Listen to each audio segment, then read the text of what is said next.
Merci Pasteur Timothée, merci beaucoup. C'est une joie d'être là ce matin et d'apporter la parole.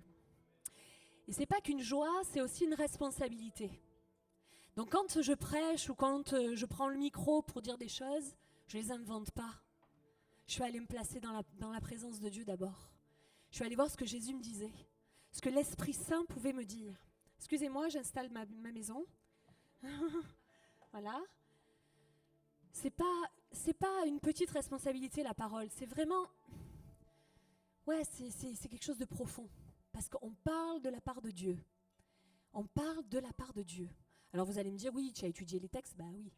Heureusement, parce qu'il manquerait plus que ça, que je ne lise pas la Bible. Non, vous avez l'assurance que je lis ma Bible et que j'essaye au maximum de la comprendre et de l'appliquer et de vous porter le message de Dieu le plus intact possible. Amen. Je vais prier d'abord. Seigneur mon Dieu, ta parole, elle est vraie. Ta parole, elle est efficace. Ta parole, elle transforme les vies. Et ce matin, Saint-Esprit, je te prie de venir dans ce lieu, toucher les cœurs, ouvrir les cœurs, nous les rendre sensibles à ta parole, à ta voix, à ta direction. Seigneur, tu es au-dessus de tout. Tu règnes dans ce lieu, tu règnes sur nos vies. Seigneur, alors viens bénir ta parole et qu'elle puisse porter du fruit. Amen. Amen. Source de vie, je vous aime. Et je suis un peu émue ce matin. Parce que c'est une parole particulière, Noël. Noël, c'est pour moi, c'est l'accomplissement des prophéties. C'est l'accomplissement des prophéties. Tout à l'heure, elle a dit dans sa prière, Véro, c'est l'accomplissement des prophéties. C'est l'accomplissement des promesses qui ont été données. Ça s'est passé il y a des milliers d'années, des centaines d'années avant. On a lu le passage dans Ésaïe, et 500 ans après, ça se passe. Alors oui, il y a un délai, oui, il y a du temps, mais il y a une promesse et il y a un accomplissement. Amen. Alors, je vais dire bonjour aux caméras, je ne sais plus qui est qui, voilà, ici. Bonjour à ceux qui nous suivent sur les réseaux sociaux. Sois béni, mon ami, et fais attention à la parole. Ouvre tes oreilles et ton cœur parce que Dieu a une parole pour toi ce matin. Ok, quand on parle de Noël, on va parler de promesses ce matin. Quand on parle de Noël, on parle de cadeaux. On est d'accord? On parle de la dinde, on parle de la famille, on pense aussi à la crèche qu'on a mis dehors, on pense à Jésus et aussi on pense à toutes les promesses que Dieu a faites pour nous, pour notre vie. Ça peut être le mariage, ça peut être les enfants, ça peut être un travail particulier, une formation, ça peut être les relations entre nous, ça peut être peut-être, je sais pas moi, l'église. Une promesse immense d'ouvrir l'église et qu'on ait encore 200 places de plus. C'est une grosse promesse. Et tout ça, on y pense à Noël. On se dit, ce que tu as fait dans le passé, tu vas aussi le faire aujourd'hui. C'est l'anniversaire de Jésus, cette période. C'est vraiment, c'est l'anniversaire de Jésus et c'est comme si on se rappelait que les promesses de Dieu ont été accomplies. Donc c'est quelque chose qui vient, on va dire, dans notre cœur pour nous booster, pour nous encourager à avancer. Vous savez, les prophéties, elles annonçaient un sauveur. Dans Michée, je vous le lis, Michée 5, 22, de 2 à 4, « Et toi, Bethléem, Ephrata, de toi sortira pour moi celui qui dominera sur Israël et dont l'origine remonte aux temps anciens. » C'est énorme. Et un peu plus loin, il dit, au jour de l'éternité, c'est pourquoi il livrera jusqu'au temps où enfantera celle qui doit enfanter. C'est lui qui ramènera la paix. Et cette prophétie-là, c'est une prophétie qui s'est accomplie en Jésus. Vous savez, la Bible, et je ne sais pas si tu es chrétien depuis longtemps, mais c'est un bon rappel pour les chrétiens aussi. Mais admettons que tu sois là pour la première fois. Tu sais ce livre-là, c'est pas un livre ordinaire. C'est pas un livre classique qu'on range et qui prend la poussière. C'est pas un livre qui raconte juste des histoires. C'est un livre qui transforme des vies. Vous savez pourquoi? Dans plusieurs prophéties, il y a eu plusieurs prophéties, et toutes ces prophéties-là pointaient sur Jésus. La Bible, elle a été écrite sur une période de 1500 ans. On va mettre la slide 4. Sur 1500 ans, il y a eu plus de 63 000 interactions bibliques entre l'Ancien et le Nouveau Testament. Comment est-ce que c'est possible? Humainement parlant, c'est impossible. Les scientifiques le disent. La vérité, elle est dans la parole. Les histoires qui sont dedans, elles sont vraies. Même la science dit que c'est vrai.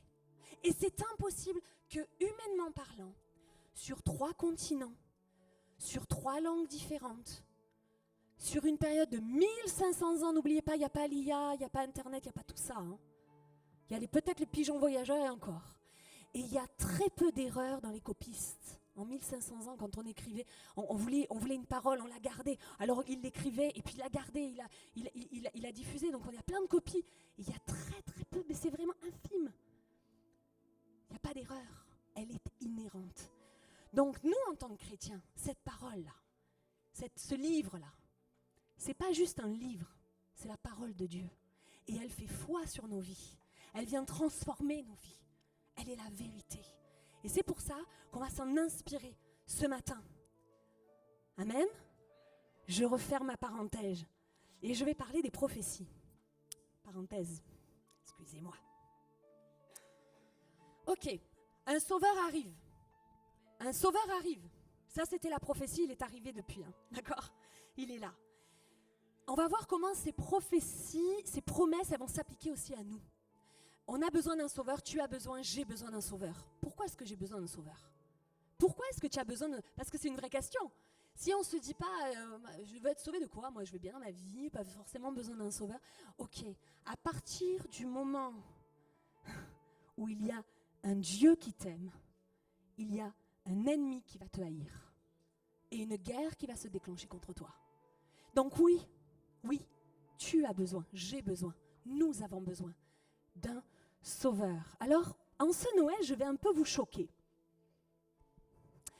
Je vais un peu prendre une histoire à contre-pied et je vais vous choquer. Vous allez me dire, mais pourquoi tu veux parler d'une histoire choquante? On est bien là, on a l'ambiance, il y a le sapin, il y a les étoiles. Pourquoi tu veux nous choquer là maintenant à Noël? Ok, on a fait une de Noël et j'aime énormément Noël et alors franchement bravo pour la déco. Mais on en a fait une carte postale. C'est mignon. C'est les guirlandes, c'est les lumières, c'est la musique, c'est tout ça et c'est un peu magique. Et, waouh, c'est mignon, c'est Noël, etc. Mais en réalité, Noël, c'est pas une scène paisible. Noël, c'est un champ de bataille. Eh oui, on va prendre ce texte-là. Ça raconte quoi? Ça raconte un Dieu qui va rentrer dans le monde et un ennemi qui va rentrer en panique. Ça raconte un enfant qui va naître et un tyran qui va trembler. Ça raconte un sauveur qui va arriver et une guerre qui va se déclencher. Parce que parler de Noël, c'est se rappeler que l'incarnation, c'est pas un conte pour enfants. C'est pas un conte pour enfants. C'est une invasion divine dans un monde en détresse pour nous sauver. Amen. Amen. Alors forcément, quand Jésus arrive, il y a quelque chose qui se passe dans le monde spirituel. Il y a quelque chose, l'enfer réagit. L'enfer réagit direct. Noël, c'est pas mignon. Noël, c'est dangereux. Eh oui. Noël, c'est dangereux parce que ça annonce quoi? Ça annonce la chute pour tous les Hérodes du monde. Ça fait venir, maintenant tous les tyrans vont tomber. Tous ceux qui nous envoient en exil, tous les invisibles, tous ceux qui sont dans l'invisible et qui combattent contre nous, ça les fait tomber. Et ils ont peur. Noël, c'est Dieu qui dit au monde, tu sais quoi, je t'ai promis il y a des années d'intervenir dans ta vie.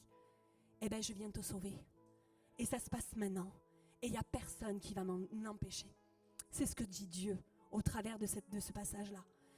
Alors oui, on va parler de Jésus, on va parler de ce passage, parce que si Jésus a survécu à Hérode, il peut t'accompagner dans n'importe lequel de tes combats. n'importe lequel de tes combats, Jésus sera avec toi. Est-ce que vous êtes prêts? Il y a un petit amen. Vous êtes prêts ou... Ok. On va prendre dans Matthieu. Je vous dis un petit peu le contexte. Matthieu au chapitre 2. L'histoire un petit peu, elle est là. Je ne sais pas si je vous le lis. Je vais vous le lire. Après la naissance de Jésus, on est à Bethléem, d'accord? À Bethléem de Judée, au jour du roi Hérode, des mages d'Orient arrivèrent à Jérusalem et dirent « Où est le roi des Juifs ?» Alors, ce n'est pas encore celui-là. Hein. « Où est le roi des Juifs qui vient de naître? Car nous avons vu son étoile en Orient et nous sommes venus nous prosterner devant lui. » Ok, il y a des mages qui ont vu une étoile scientifiquement, ils se sont dit « Waouh, il y a quelque chose qui se passe, il y a un roi » parce que cette étoile, elle correspondait à une étoile des rois. Chez eux, il y avait des prophéties et du coup, ils ont suivi cette étoile. À cette nouvelle, le roi Hérode fut troublé.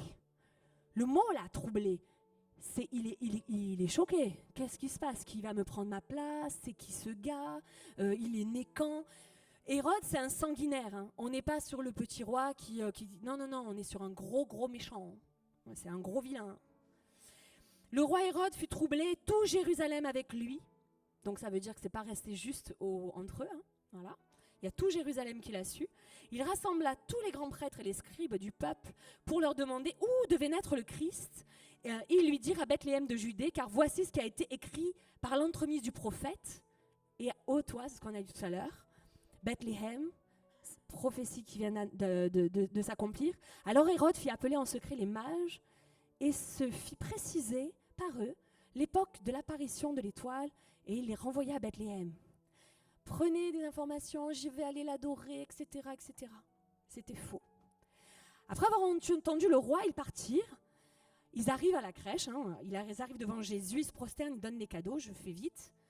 Et là, Dieu les avertit divinement en rêve. Ok, n'y retournez pas. Ne retournez pas, passez par un autre chemin. Et là, on passe à notre texte. On va se lever. Ensemble. Certains d'entre vous le connaissez bien, ce texte. Matthieu 2, de 13 à 23. Lorsqu'ils furent partis, on parle des mages, voici, un ange du Seigneur apparut en songe à Joseph et dit « Lève-toi, prends le petit enfant et sa mère, fuis en Égypte. Reste-y jusqu'à ce que je te parle, car Hérode cherchera le petit enfant pour le faire périr. » Joseph se leva, prit de nuit le petit enfant et sa mère et se retira en Égypte. Il y resta jusqu'à la mort d'Hérode, afin que s'accomplît, première prophétie, ce que le Seigneur avait annoncé par le prophète, « J'ai appelé mon fils hors d'Égypte. » Alors Hérode, voyant qu'il avait été joué par les mages, se mit dans une grande colère. Il envoya tuer tous les enfants de 2 ans et au-dessous qui étaient à Bethléem et dans tout son territoire, selon la date dont il s'était soigneusement enquis auprès des mages. Alors s'accomplit ce qui avait été annoncé par Jérémie le prophète, deuxième prophétie accomplie. On a entendu des cris à Rama, des pleurs et de grandes lamentations. Rachel pleure ses enfants et n'a pas voulu être consolée parce qu'ils ne sont plus. Quand Hérode fut mort, voici un ange du Seigneur apparut en songe à Joseph en Égypte et dit « Lève-toi, prends le petit enfant et sa mère et va dans le pays d'Israël, car ceux qui en voulaient à sa vie sont morts. » Joseph se leva, prit le petit enfant et sa mère et alla dans le pays d'Israël. Mais ayant appris qu'Archélaüs régnait sur la Judée à la place d'Hérode, son père, il craignait de s'y rendre. Divinement averti en songe, il se retira dans le territoire de Galilée et vint demeurer dans une ville appelée Nazareth, afin que s'accomplisse ce qui avait été annoncé par les prophètes, il sera appelé Nazaréen. 3 prophéties accomplies en Jésus dans sa naissance. Amen. Vous pouvez vous asseoir. L'accomplissement des promesses de Dieu se fait toujours dans un contexte d'opposition. Et le mal va toujours essayer d'interrompre ce que Dieu fait naître. Mais il y a dans l'ombre un Dieu qui protège, un Dieu qui détourne, un Dieu qui guide et qui accomplit. Amen. Dieu accomplit ses promesses en sauvant ce qui est menacé. Première prophétie, et c'est ce qu'on va faire ce matin. On va un peu analyser les prophéties. Qu'est-ce qui se passe dans ces prophéties-là? Et en quoi elles peuvent s'appliquer aussi à moi aujourd'hui? J'ai appelé mon fils hors d'Égypte. Dès qu'on ouvre ça, là, ce passage, on trouve un paradoxe magnifique. C'est un roi qui naît, et pourtant la première chose qu'il fait, c'est ses valises.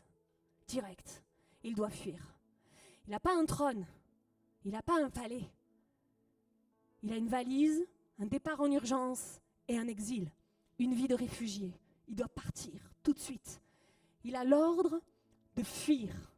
Il va commencer sa vie comme un réfugié. Et là, le songe, il ne dit pas « Non, mais vas-y, reste, je te protège. » Et des fois, c'est compliqué parce que nous, on se dit « Non, mais Dieu va me protéger. » Non, mais là, non, tu fuis. Il pourrait protéger. Pourquoi il ne protège pas? Pourquoi Dieu a dit ça? Pourquoi Dieu voulait impérativement dire ça? Parce qu'il fallait, et c'est le deuxième, parce que ça répondait à Osée 11. Le deuxième, Osée 11, Dieu rejoue l'Exode. Il est en train de dire il faut qu'il soit là-bas, parce que ce qu'Israël a raté, Jésus va l'accomplir réellement. Amen.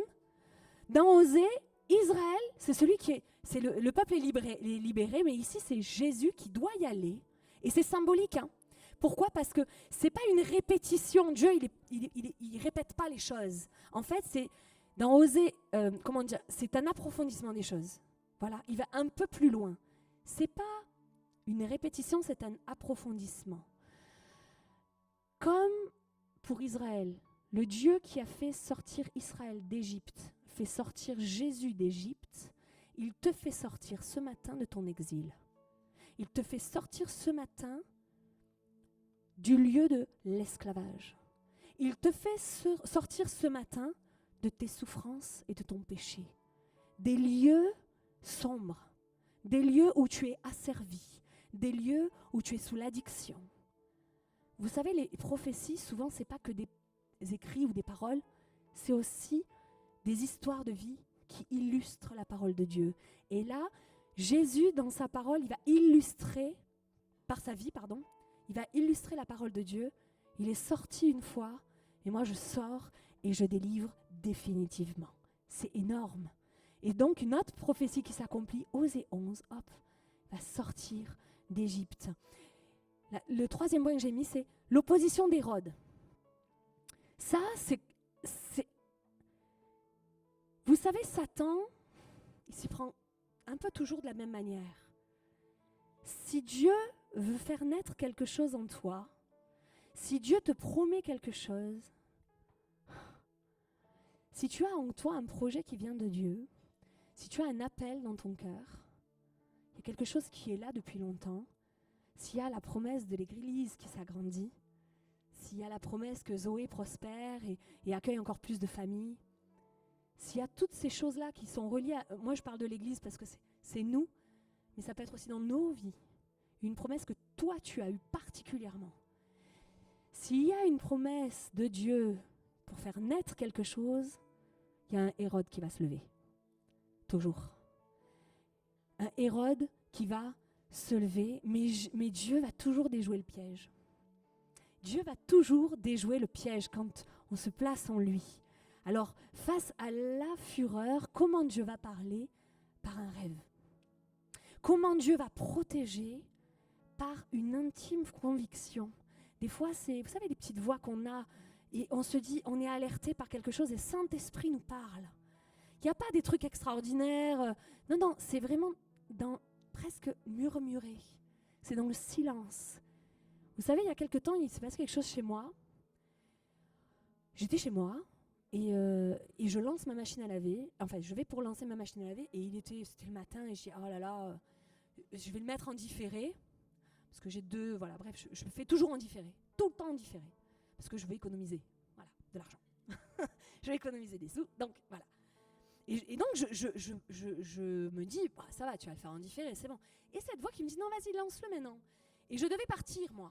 Mais je dis, mais ça va, je le fais, tac, dans ma tête, vous savez, on négocie toutes les deux, enfin bref, avec moi. Je parle et je me dis, mais c'est bon, tu vas le faire après, ça va se décaler à cette heure-là, donc si tu le lances maintenant, mais ça... Et en fait, dans mon esprit, non, lance-le.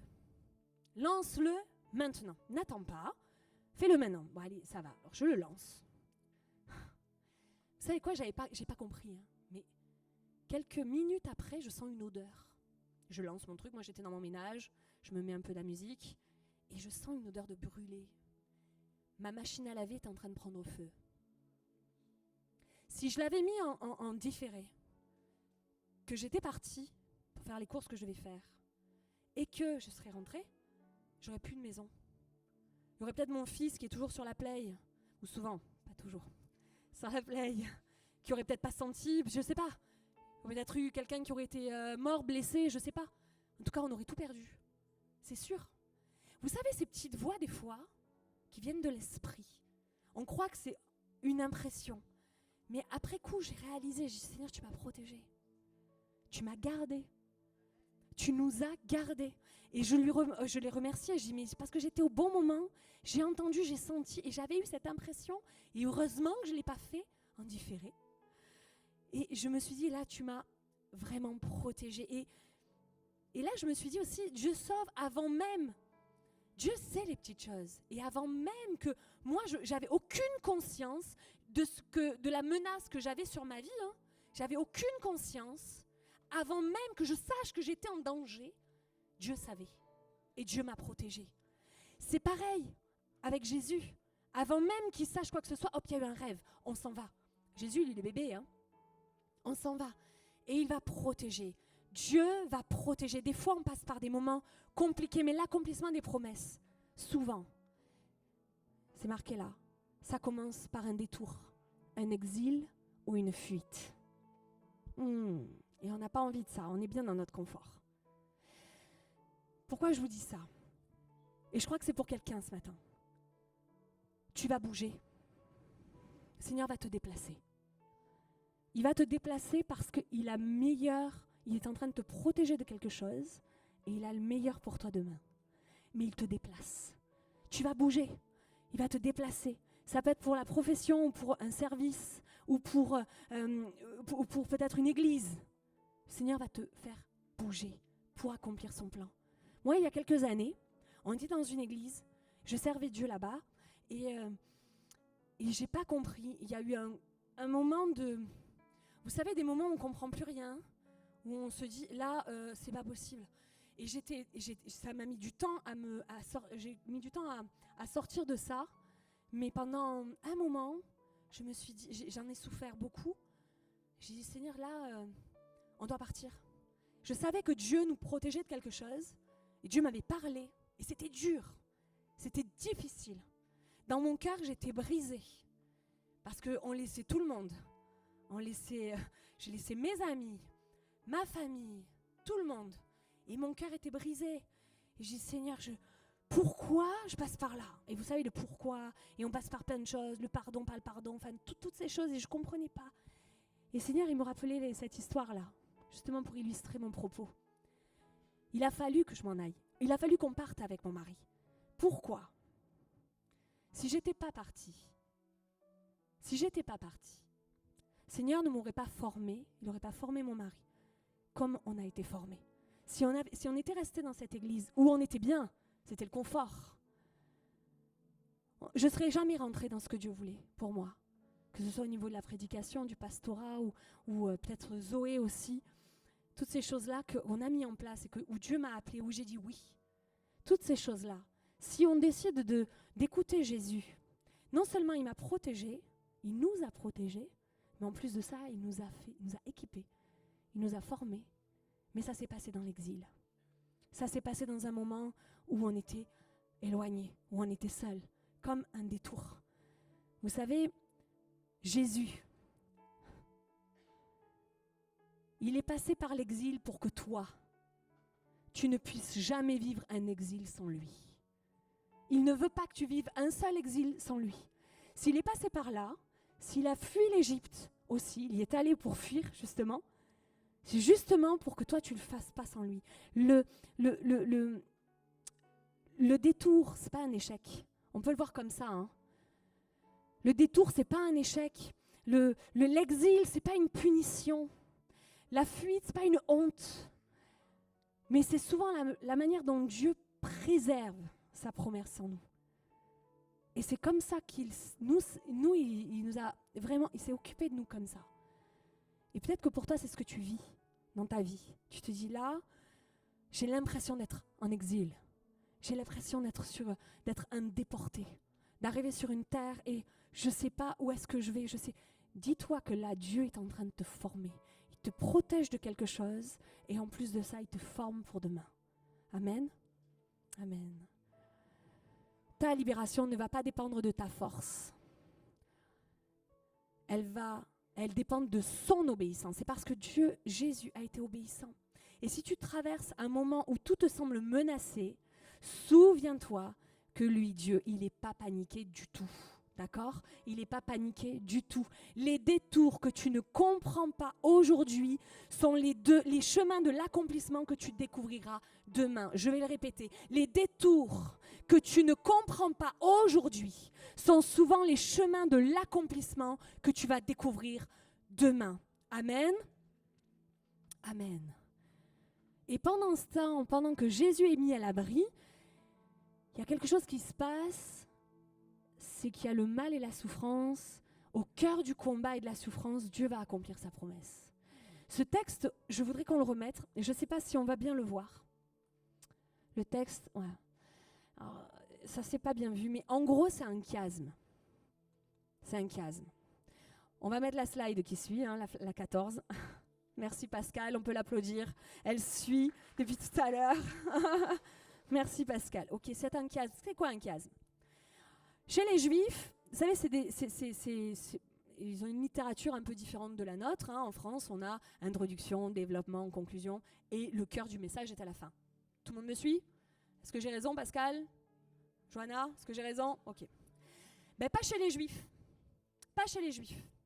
Chez les Juifs, ça ne se passe pas comme ça. Ils ont un texte et le cœur, c'est là où il y a la clé. Le centre du message, il se trouve au milieu. Là où Dieu veut parler et mettre l'intensité, c'est toujours au centre. Ça, c'est chez les Juifs. C'est tout ce qui est hébraïque et on va aller l'étudier. Du coup, on a un chiasme et tout converge vers le massacre des enfants. Waouh, pourquoi tu dis ça, Alex ? C'est horrible. C'est horrible. On a la fuite en Égypte, on a Hérode qui cherche l'enfant pour le tuer, et on a un massacre des enfants. Et on a ensuite la mort d'Hérode et le retour en Égypte. D'accord ?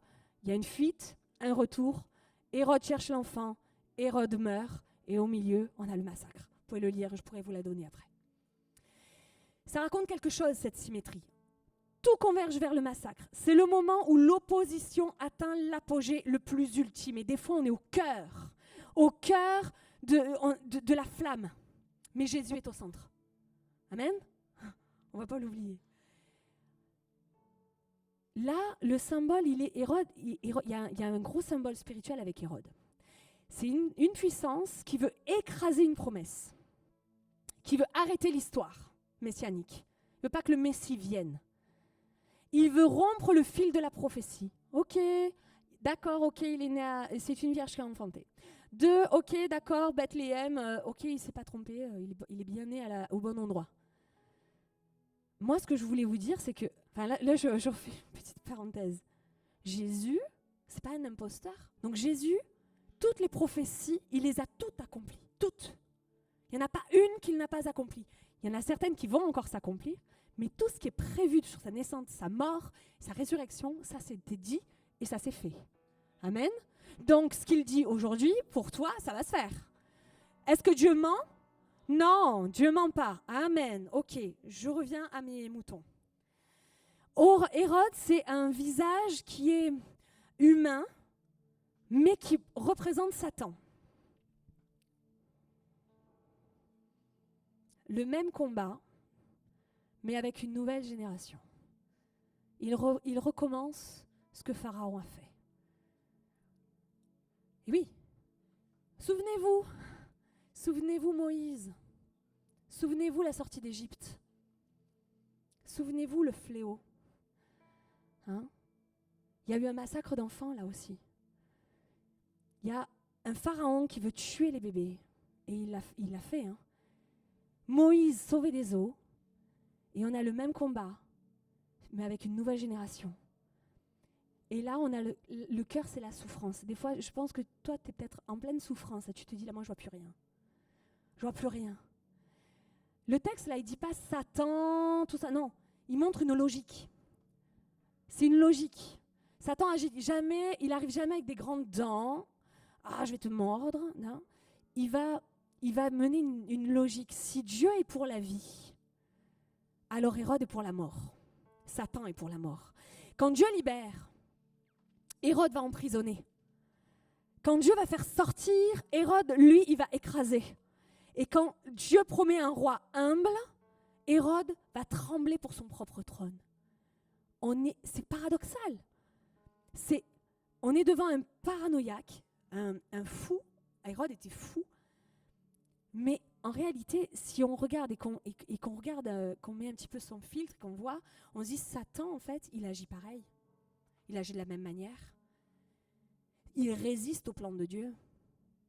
Et combien de fois on a l'impression d'avoir un mur devant nous, un mur de résistance. On a quelqu'un qui est devant là, qui se dresse, et on a l'impression d'être démuni. Waouh, il veut me tuer, il veut enlever la vie, il veut enlever toutes ces choses qui sont bonnes, qui viennent de toi. Et quand on résiste, on peut avoir des Hérodes qui sont là devant nous, et ils résistent au plan de Dieu. Ils sont là devant nous. C'est aussi dans l'Apocalypse, on a le même. Hein. On a le même dans l'Apocalypse. Quand vous avez le dragon qui veut dévorer l'enfant de la femme. On a vraiment des prophéties qui sont très précises et qui en veulent à la vie, à une promesse. Ce n'est pas un accident, ce massacre-là. Ça vient de te dire, ok, il y a des Hérodes dans ta vie. Il y a des personnes qui vont se lever contre l'Église. On le voit dans la société aujourd'hui. Oui ou non? Il n'y a que moi qui le vois ou on le voit. On a comme des Hérodes, des antichrists, qui se lèvent devant nous et qui proclament la mort, qui proclament la servitude, l'esclavage, qui nous proclament des choses. Comment faire nous en tant qu'enfants de Dieu quand on a un Hérode qui se dresse devant nous? Le mal agit et il vient nous dévorer. Je vais aller à ma conclusion, ne vous inquiétez pas, hein, c'est presque fini. Comment est-ce qu'on fait? On a aussi ce drame-là qui est au centre, c'est les larmes de Rachel. Ça rappelle dans Jérémie 31 qui dit Rachel pleure ses enfants, pleure ses fils, ne sont plus là. Et c'est peut-être ce que tu vis là, toi. Tu dis, moi j'ai mes enfants, je ne sais pas, ils ne croient plus en Dieu, ils me font la tête, ils ne me parlent plus, on est en dispute, il n'y a pas de réconciliation possible. J'ai du mal avec mes enfants, et c'est dur parce que c'est une postérité, c'est un héritage. Et on a l'impression qu'eux, ils ne sont pas là. Je crois qu'il y a des parents ici, ou en tout cas on a peut-être des enfants spirituels aussi, et on a ça dans nos cœurs. On se dit, mais qu'est-ce qui va se passer? Il y a une promesse après, dans ce passage. Jérémie 31, une promesse qui dit, tes enfants reviendront. Il y a un avenir pour ta postérité. Tu n'es pas stérile, tu as enfanté et tes enfants reviendront. Ta postérité sera bénie. Ça, c'est une promesse que tu peux avoir dans ton cœur. Et tu peux l'attacher à ton cœur parce que Dieu est pour la vie. Jésus est pour la vie. Tes enfants seront à Christ. Tu peux le proclamer. Tu peux amener la lumière. Jésus a échappé au massacre. Ça veut dire quoi? Ça veut dire que la promesse a échappé au massacre. Et c'est que même si demain il y a un Hérode qui vient dans ta vie, il ne peut pas massacrer la promesse, il ne peut pas la tuer, parce qu'elle est réelle en toi, parce que Dieu t'a parlé, et parce que sa parole est vraie. Et comme elle est vraie, alors l'espérance est en toi. Je vais citer un de mes amis, ici présent, qui a dit, Satan, il ne peut pas t'empêcher d'être guéri. C'est Jean-Marc, l'homme de Dieu. Il ne peut pas t'empêcher d'avoir la foi. Mais il peut t'empêcher de croire.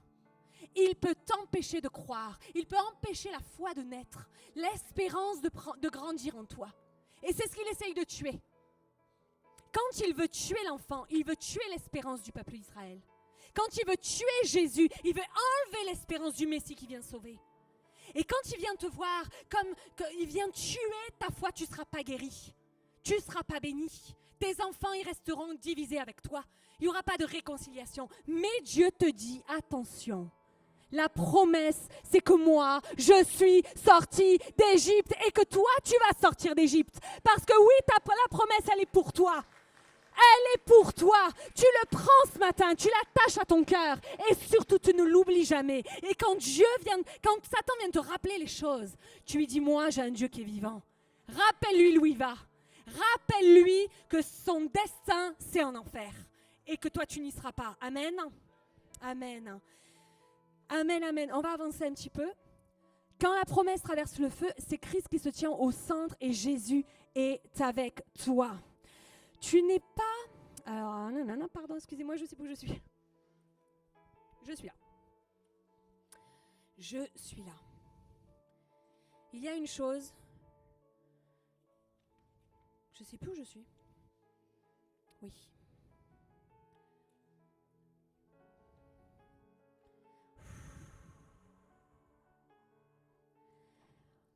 Dieu te dit que oui, le cœur du combat, c'est pas dans ta vie. C'est dans la sienne. Jésus est sorti. Jésus a traversé le feu avant toi. C'est ton histoire qu'il prend sur lui. C'est ton histoire qu'il a prise sur lui. Amen. Tu n'es pas appelé à résister comme si tout dépendait de toi. Tu es appelé à regarder celui qui a résisté pour toi. Tu peux le prendre, ça. Le cœur du combat n'est pas dans ta vie, il est dans la sienne. Christ, c'est la promesse que le mal ne peut pas détruire. Il ne peut pas détruire ce que Dieu te promet. Ne dépend pas de ta capacité, mais de sa victoire. Amen. Christ porte tes larmes et il te donne un avenir. Christ, c'est la preuve que le mal n'a jamais le dernier mot. Amen. Hérode rugit, mais le plan de Dieu, il avance. Hérode, il meurt, mais la prophétie, elle s'accomplit. La survie de l'enfant n'est pas un détail. La garantie que le mal ne pourra jamais écraser ce que Dieu a décidé pour toi. Amen. Amen. Amen.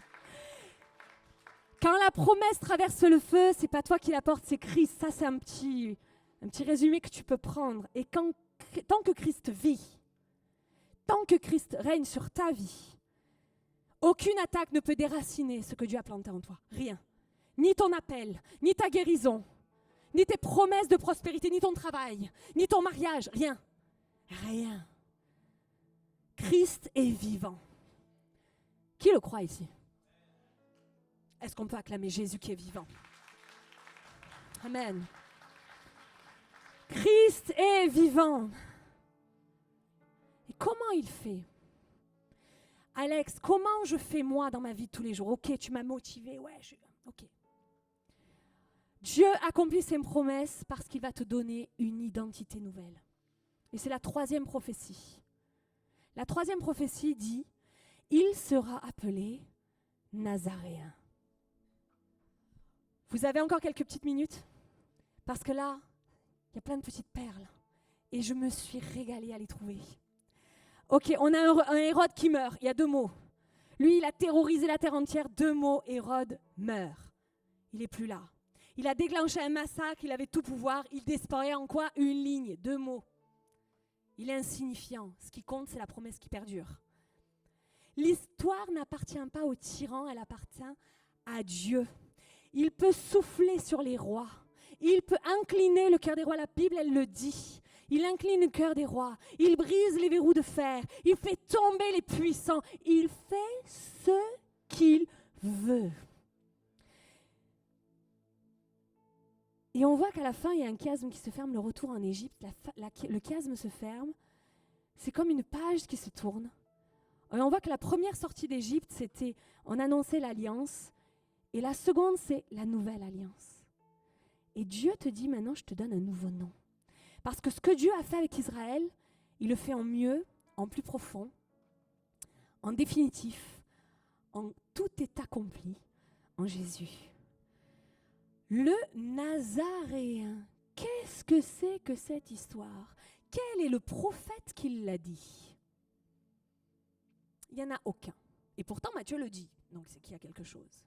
Matthieu, il est très intelligent. Il n'y a aucun prophète qui le dit, mais par contre, il joue avec plein de petites allusions de plusieurs prophètes dans les textes. Le premier, c'est Nazareth. Nazareth, c'est l'insignifiante. C'est une ville que personne n'envie. C'est un bled paumé. C'est insignifiant, il ne sert à rien. D'ailleurs, en principe, on va chercher un roi, on va pas aller là. On va aller à Bethléem. Bethléem, c'est la ville de David, n'oubliez pas. On va aller là pour chercher. Il est né là-bas, mais il n'a pas grandi là-bas. Mais c'était voulu de Dieu qu'il soit appelé le Nazaréen. Nazaréen, c'est un nom qui est méprisé. C'est un sobriquet, presque une insulte. Ah ben oui, c'est Nazaréen. Ah ben oui. Même à un moment donné, il y a Nathanaël qui le dit. Il le dit. Il dit, mais est-ce que quelque chose peut sortir de bon de là-bas? C'est pas possible. Mais Dieu prends-le pour toi ce matin. Dieu prend ce qui n'est pas glorieux, ce que le monde méprise, pour y cacher sa gloire. Il te choisit toi. Peut-être que c'est ce qui te passe pour toi. Hein. Il te choisit toi et il va transformer ton nom. Le troisième, c'est le lien avec Nézer, rejeton, la branche fragile. Ça, c'est dans Ésaïe. Un rejeton sortira d'Isaïe. Et ce n'est pas un arbre extraordinaire, hein, c'est un rejeton. Dieu aime faire pousser la vie là où il y a la mort, là où c'est méprisable, là où c'est petit, là où c'est nul, là où c'est perdu. Dieu va accomplir sa promesse en donnant un nouveau nom, une identité et un avenir. Il sera appelé Nazaréen. Il ne va pas donner un trône. Moi, je n'aurais pas choisi Nazareth. Et Dieu va choisir Nazareth. Parce que Dieu est en train de dire, je vais accomplir ma promesse en partant du point le plus bas, le moins noble et le moins attendu. Là où tu t'y attends pas, en toi, Dieu a posé quelque chose. L'accomplissement divin ne se reconnaît pas seulement dans les actes de puissance, il se reconnaît dans l'identité que Dieu te donne. Dans l'identité que Dieu te donne. Quand le monde voit Nazareth, c'est un village insignifiant. Par contre, le ciel voit un roi. Notre identité ne vient pas du regard du monde, mais de notre union avec Christ. Si tu cherches comment les promesses vont s'accomplir en toi, écoute bien ce que je vais te dire. C'est quelques petits conseils. Premièrement, notre identité ne vient pas du regard du monde, mais de notre union avec Christ. Tu peux venir d'un lieu méprisé, même pas connu sur la carte, peut-être que même qu'il est rasé à ce jour. Tu as peut-être une histoire qui est brisée, une histoire qui t'a blessé. Tu as un passé compliqué, mais ça ne définit pas qui tu es en Christ. Ce n'est pas ton statut terrestre, mais ton adoption céleste qui va marcher pour toi. Amen. La deuxième chose, l'humilité de notre identité n'annule pas notre puissance, elle le révèle. Les démons, quand ils ont vu Jésus, ils lui ont pas dit « Ah, mais nous connaissons Jésus de Nazareth ». Non, ils ont dit « Nous savons qui tu es, le Saint de Dieu ». L'humilité devant les hommes, c'est une puissance devant l'ennemi. Alors, tu n'as pas besoin d'être impressionnant pour être redoutable. Tu n'as pas besoin d'être applaudi pour être autorisé. Tu n'as pas besoin d'un nom connu pour porter le nom qui est au-dessus de tous les autres. Ton autorité ne vient pas de ton apparence, elle vient de ton appartenance. À qui tu appartiens? À qui tu appartiens? Qui est ton maître sur ta vie? Est-ce que c'est Satan ou est-ce que c'est Dieu qui règne? Tu peux te dire, non mais moi, je ne crois pas à l'un ni en l'autre. Mais le Seigneur, il te dit, mais j'existe. Satan existe. Si tu n'es pas avec moi, tu es contre moi. Choisis ton camp ce matin. Choisis ton maître. On a reçu l'autorité en Christ. Tu as reçu une autorité. Quand tu as accepté Jésus dans ta vie, tu as reçu son autorité. C'est pas quelque chose qui est passé. Hein. C'est pas une autorité qui est là pour le passé. Elle est pour le présent. Elle est pour maintenant. Quand Christ t'a uni à lui, il t'a pas seulement sauvé, pardonné, adopté, il t'a revêtu. Et c'est quelque chose qui est déjà donné, qui est déjà transféré et qui est déjà actif en toi. Amen. Tu ne combats pas, on ne combat pas pour obtenir l'autorité. Nico en parlait vendredi soir. On combat à partir de l'autorité qu'on a déjà reçue. Quand on a une promesse dans notre vie, c'est à nous d'aller la proclamer. C'est à nous d'aller la déclarer sur nos situations, sur nos montagnes, sur nos difficultés. Est-ce qu'il y a un peuple qui veut dire oui, moi maintenant je veux déclarer le nom de Jésus parce que j'ai l'autorité en lui. La montagne va dégager maintenant dans le nom de Jésus parce que je suis enfant de Dieu. Amen. Alors pourquoi tu continues de demander à Dieu quelque chose que tu as déjà? Seigneur, donne-moi, bénis-moi. Moi, je le fais en premier. Donne-moi la force. Mais Christ vit en toi. Donne-moi la victoire. Mais la victoire fait déjà partie de ton identité. Seigneur, donne-moi l'autorité. Alors là, j'ai envie de te dire, rigole. Mais tu l'as déjà. C'est comme si tu étais dans une maison, que tu essayes de rentrer, que tu as la clé dans la main et que tu te dis, Seigneur, donne-moi les clés. Tu l'as déjà.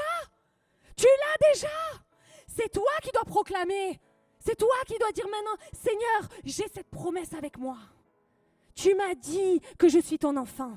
Tu m'as dit que je pourrais marcher sur les scorpions et sur les serpents. Tu m'as dit que si je priais selon ta volonté, ce que je te demande, tu me le donnes. Alors oui, j'ai besoin de ce travail. Donne-moi et ouvre-moi la porte. Alors il va le faire. La porte s'ouvre devant toi. Tu as besoin de guérir de maladie. Seigneur Jésus, tu as dit, dans tes meurtrissures, tu as tout accompli. Tu as pris ma maladie, tu as pris mes péchés, tu as tout pris. Alors, tu vois cette problématique, tu vois mon cancer, tu vois mon problème de cœur. Maintenant, dans le nom de Jésus, je déclare que j'ai plus rien. Et c'est une autorité que tu as. Et il faut qu'on s'en rende compte. Il faut qu'on s'en souvienne. Amen. Amen. Alors, on va se lever. Il est tard, je suis désolée, mais j'avais tellement de choses à dire. Et on va prier. On va prier, je vais prier pour vous. Seigneur, on sait une chose, c'est que quand le diable crie, toi, tu es en train d'écrire notre histoire.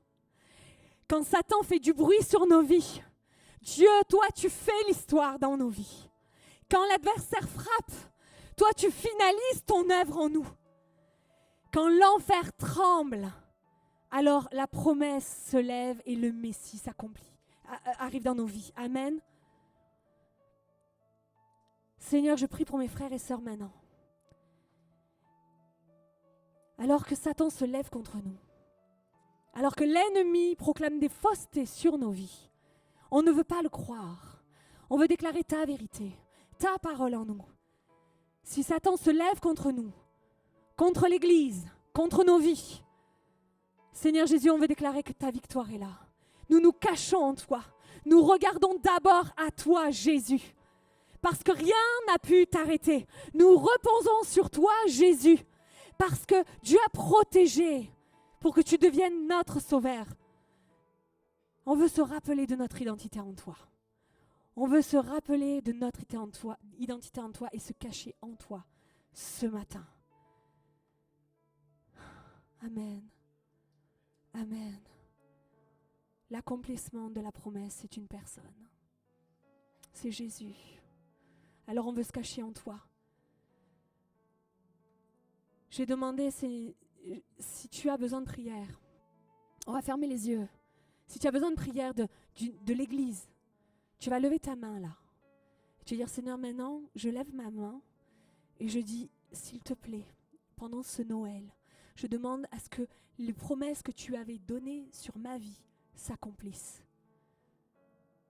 Et que même si le doute est là, ou la peur est là, c'est ta parole qui fait foi. C'est ta parole qui valide. Elle est comme un sceau sur mon cœur. Tu vas lever ta main et je vais prier avec toi. Seigneur, tu vois toutes les mains qui se lèvent. Tu vois tous les cœurs qui sont tournés vers toi, qui espèrent en toi, qui espèrent un miracle.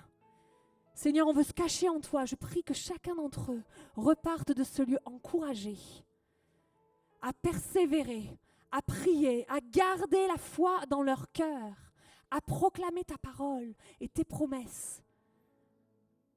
Je prie pour ces identités que tu révèles encore ce matin. Des personnes qui ne savent plus qui ils sont peut-être, ou que l'ennemi a tellement blessés. Il y a peut-être des personnes ici qui sont blessées, qui sont méprisées, qui ont l'impression d'être les derniers des derniers. Mais Seigneur, alors que les personnes sont méprisées et le monde dit des choses mauvaises sur elles, je prie que ce n'est pas ça qui va leur donner leur identité, mais qui est comme une révélation ce matin de qui ils sont en toi. Ils sont aimés, ils sont choisis, ils règnent et ils avancent avec toi. Les promesses de Dieu s'accomplissent ce matin. Les promesses de Dieu s'accomplissent ce matin en Jésus et par Jésus dans nos vies. Amen, amen et amen.